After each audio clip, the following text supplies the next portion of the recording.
बनो 10 रुपया कमो कइले बनो तो तेरा बेटी के बियाह हो लोग चंदा देके करा दे। तो जिंदगी में हर उस इंसान से जब रिश्ता बन जाए तो अगर वो गाली देता है तो उसके प्यार को याद करना, वो गाली बहुत छोटी नजर आएगी।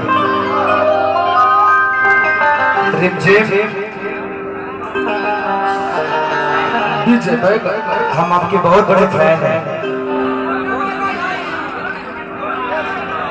अच्छा सर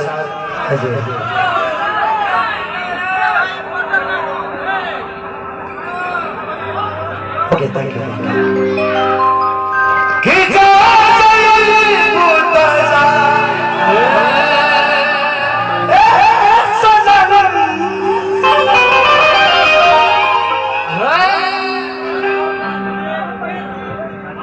कि तू ऐसे नाचे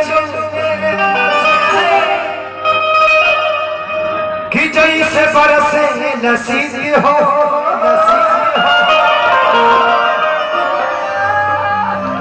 देखो हम ही दीवाना नहीं तो हर बड़े अजीत हो।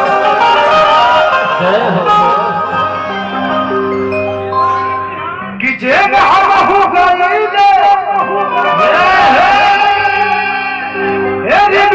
तू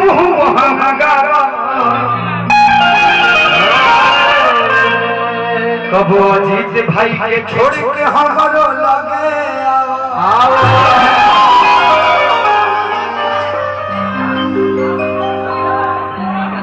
कि दही के नदिया के तोहरा बिना राधा बाज भाई जा कि लगे डर इते बारी करी घाटी जे राजा। 1 2 3